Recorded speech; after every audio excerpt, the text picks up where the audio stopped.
Salut à tous et bienvenue dans cette vidéo. Donc aujourd'hui nous allons parler des fichiers, comment transférer les fichiers au niveau de notre site, de notre application Laravel. Voilà.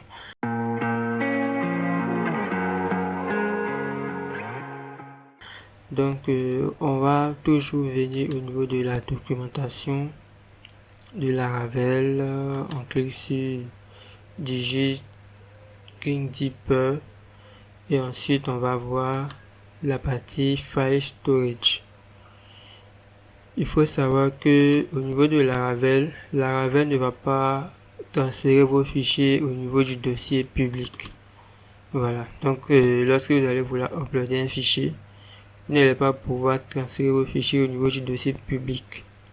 Par contre, Laravel va transférer vos fichiers au niveau du dossier storage. Storage, à l'intérieur du dossier storage, les fichiers vont se positionner juste ici. Vous avez la possibilité de demander à Laravel d'envoyer ça dans le dossier public du dossier storage.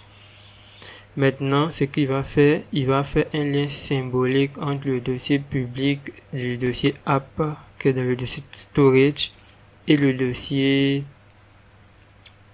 public au niveau de Laravel. Donc par défaut, vous voyez que quand je clique dans le dossier public directement au niveau de l'architecture de Laravel, il n'y a pas de dossier storage. Donc pour pouvoir faire le lien entre le dossier storage et puis le dossier public, on va utiliser une commande qui se trouve au niveau de Laravel.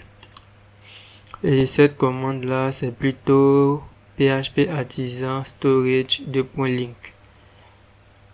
Donc au niveau du terminal ici, je fais php artisan storage 2.link. Voilà. Donc maintenant que le lien symbolique a été fait, lorsque nous allons cliquer sur le dossier public, vous voyez qu'il y a un dossier storage. À l'intérieur du dossier storage sera stocké tous nos fichiers qui seront uploadés. Maintenant, comment uploader nos différentes images? Déjà, pour uploader l'image, on remonte et on va venir au niveau de la documentation. On est toujours dans storage. Donc, je vais venir juste ici. Je vois que ici, il y a storing file. Donc, je vais venir sur file upload, ce qui signifie téléverser un fichier. Voilà. Donc, voici un peu la commande que nous allons exécuter pour uploader nos fichiers. Donc ça c'est la commande, la fonction qui sera définie au niveau de notre contrôleur. Ce que nous allons faire, nous allons créer en fait un contrôleur qu'on va appeler document contrôleur. Donc pour créer un contrôleur, je fais php artisan make contrôleur et je vais l'appeler document contrôleur. Voilà. Donc ici, il y aura notre contrôleur document. Ensuite, on va aller définir la route. Voilà. Donc je fais route 2.2.get. Voilà. Donc là, ça sera plutôt upload / document. Voilà. Je vais préférer nommer la route en même temps. Donc je vais utiliser la fonction name pour nommer la route. Moi je vais l'appeler document. Voilà, document. Maintenant, au niveau de la fonction, le deuxième paramètre, au lieu d'utiliser une fonction anonyme, on va mettre notre contrôleur. Le contrôleur, je l'avais appelé document contrôleur. Voilà, 2.2.classe, virgule. Bon, ici, on va appeler la fonction document. Tout simplement. Voilà. Maintenant, au niveau de notre contrôleur, donc le dossier app, le dossier HTTP, le dossier contrôleur, voilà, le document. Nous allons venir définir la fonction document. Donc, ça sera une fonction publique. Donc, je fais public function document. Donc, au niveau de la route, je l'avais appelé la fonction document. Voilà, donc ici aussi, on va l'appeler document. Donc ici, ça sera une request en paramètre request de la request. Donc la fonction va devoir retourner une chaîne de caractères. Return. Bon, avant de retourner, je vais simplement copier tous ces éléments là. Voilà. Je vais copier et je vais venir juste coller juste ici. Voilà, donc ok, désolé, le string c'était en minuscule. Voilà, donc ce qui veut dire que ça on va retirer, ça ne va pas nous servir. Donc ici là je vais l'appeler file upload. Ok, là je vais l'appeler file uploads.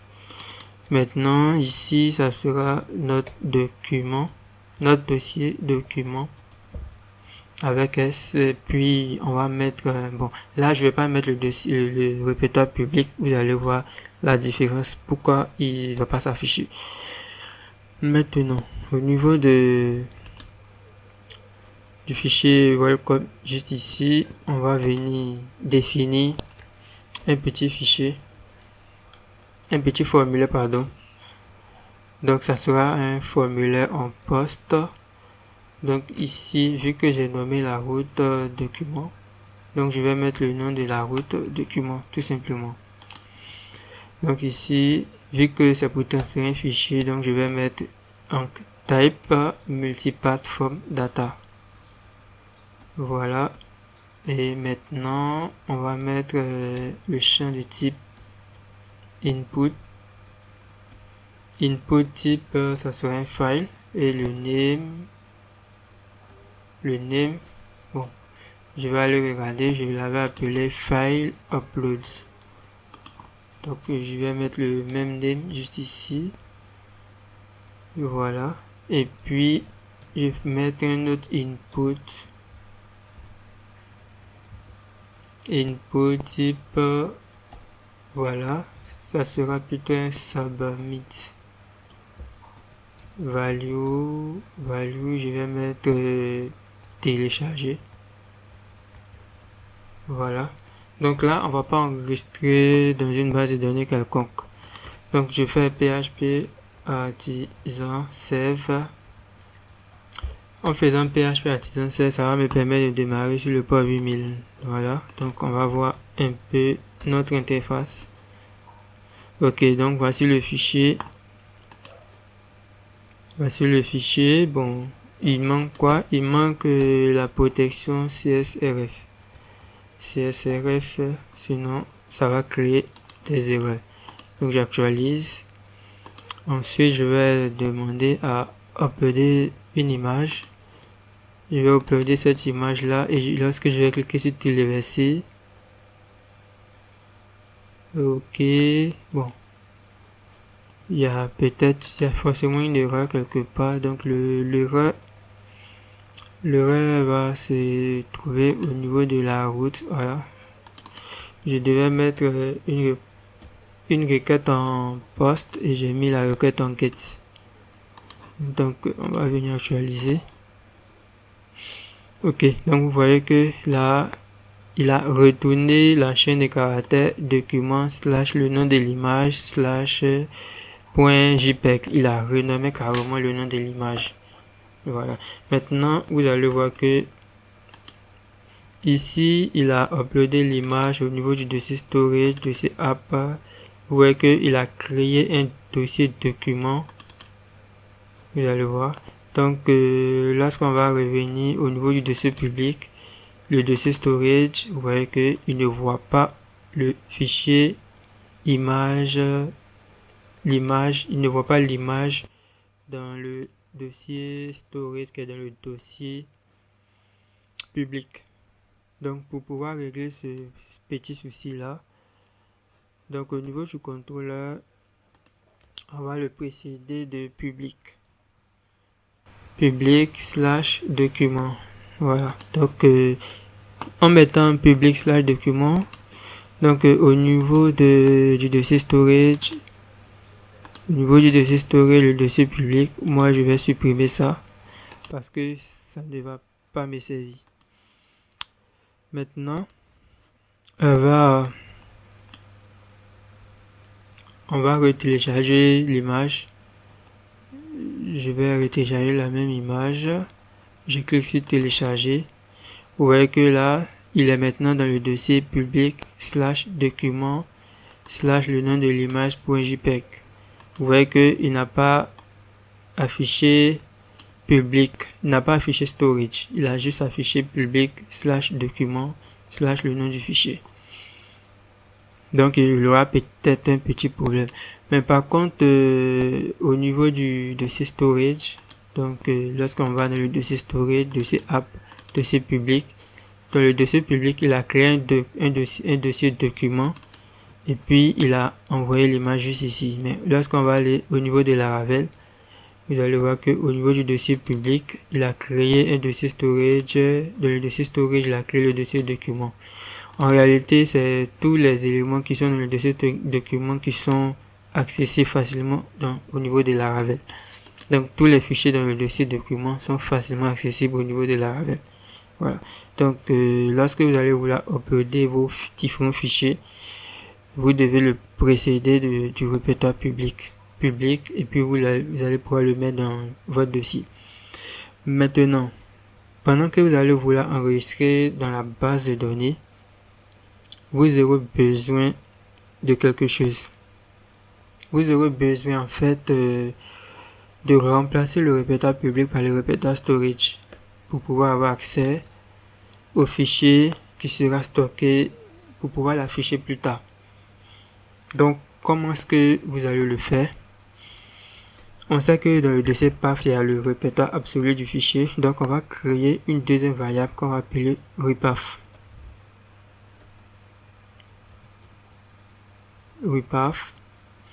Donc, on va dire que repath serait égal à str replace.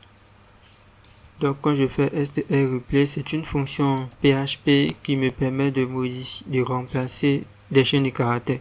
Donc, on va décider de remplacer la chaîne de caractères publique par la chaîne de caractères storage, tout simplement. Donc, le nom de la chaîne, ça sera $path. Ça, c'est le nom de la variable où se trouve la chaîne. Voilà.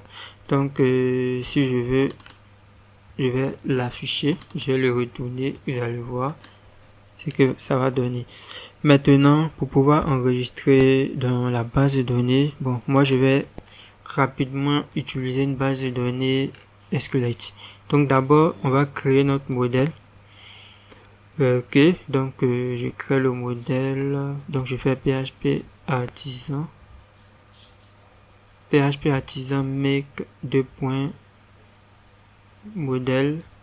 Donc le modèle, ça sera un document -m. Donc quand je fais PHP artisan make modèle-m, ça va me permettre de créer en même temps la migration de la base de données. Voilà, donc je copie en même temps le nom du fichier dans mon dossier modèle. On va venir définir une variable protected $fillable.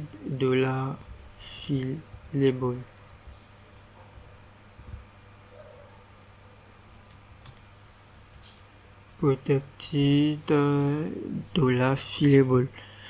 Ok, donc la variable protected $fillable, tout simplement.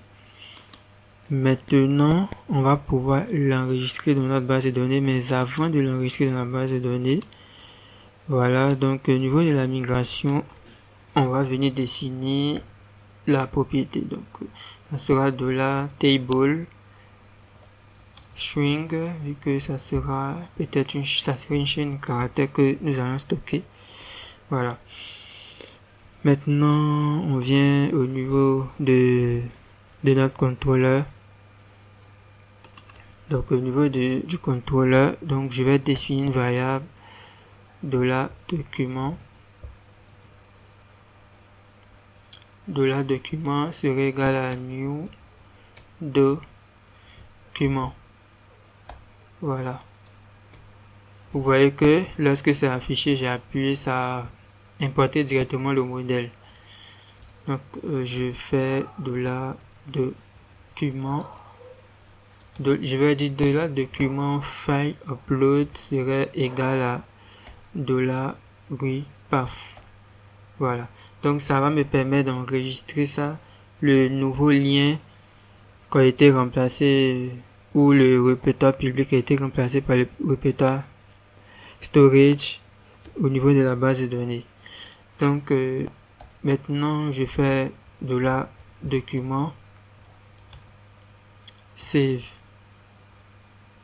Donc en faisant ça, ça va me permettre d'enregistrer maintenant le lien du répertoire public dans la base de données. Donc le lien du répertoire public, c'est repath. Ok, tout est bon. Ce que nous allons faire, on va venir maintenant au niveau du fichier .env. Bon, moi je vais retirer les informations de MySQL et on va mettre SQLite parce que je vais créer rapidement ma base de données. Donc je fais php artisan migrate.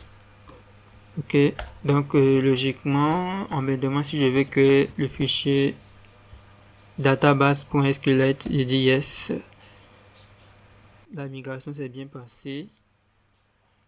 Donc je pourrais faire maintenant php artisan save pour redémarrer notre serveur. Voilà. Maintenant, ok. Donc maintenant que nous avons codé la partie qui doit nous permettre d'enregistrer, non seulement d'uploader le fichier, un fichier, en fait, image, ça peut être un fichier PDF. Maintenant, nous allons créer la partie qui va nous permettre d'afficher, en fait, ces fichiers-là sur l'interface. Donc, je vais afficher directement. Donc, je fais de la document. Moi, je l'appelle document avec S parce que ça va récupérer tous les documents. Donc, ça fait document 2.2.all. Donc là, je récupère tous les documents et pour pouvoir l'injecter au niveau de la vue welcome, je vais utiliser la fonction compact et puis je vais mettre simplement le nom de la variable sans le symbole de la entre griffes. Voilà, donc ça va me permettre d'injecter directement le contenu de la variable. Voilà, le résultat de la variable au niveau de la vue. Donc au niveau du welcome, on va mettre un tableau table tr. Bon, c'est plutôt tr, th, l'id je mets dièse et je vais mettre url file tout simplement. Maintenant là il y aura tbody. Ensuite après tbody je mets une directive for each. Ok, donc là je fais de la document et puis as de la row pour ligne tout simplement. Donc on définit la première ligne, le premier td. Donc au niveau du premier td, ça sera $row id. Et puis au niveau du deuxième td, ça sera $file. Bon, file upload. Tout simplement file upload. Bon, le file upload, moi je vais copier ça et puis je mets ça dans une balise A, dans un lien. Ok, donc je fais href tout simplement, donc ça sera le lien en même temps du bouton et je ferme la balise A tout simplement. Ok, voilà, donc tout est fini. Je vais venir actualiser. Voilà, lorsque j'actualise, pour le moment il n'y a rien, donc on va ajouter une autre image. Je vais ajouter ce logo là, vous allez voir. Lorsque j'ajoute, je clique sur télécharger. Vous voyez que c'est marqué maintenant storage, document et le nom du fichier. Donc on va venir vérifier juste ici. Je rentre dans le dossier public, dossier storage, dossier document et je vois mon image. Voilà. Je vais actualiser. Vous voyez qu'on a le lien de l'image. Lorsque je clique, l'image est directement accessible. Donc, on va faire la même chose. On va récupérer une autre image. Bon, on va prendre cette image-là. Lorsque je téléverse, que tout est bon. Et voici la deuxième image qu'on a téléversée et enregistrée au niveau de la base de données. Lorsque je clique, vous voyez que l'image est directement accessible. Voilà. Donc, merci d'avoir suivi cette vidéo pas à pas. Okay. Donc, si vous avez aimé cette vidéo, je vous invite à vous abonner à cette chaîne pour ne manquer aucune de nos vidéos. Je compte développer un tutoriel complet sur la création d'un site e-commerce avec Laravel. Donc, ce qui veut dire que je vais beaucoup plus en parler de cette fonctionnalité. Parce que lorsqu'on crée un site e-commerce, on a parfois besoin d'uploader les images au niveau de notre boutique. Et puis on a besoin aussi de modifier les images, supprimer pour ne pas surcharger notre répertoire. Voilà, donc merci d'avoir suivi cette vidéo et rendez-vous dans la prochaine. Surtout n'oubliez pas de vous abonner à cette chaîne. À bientôt.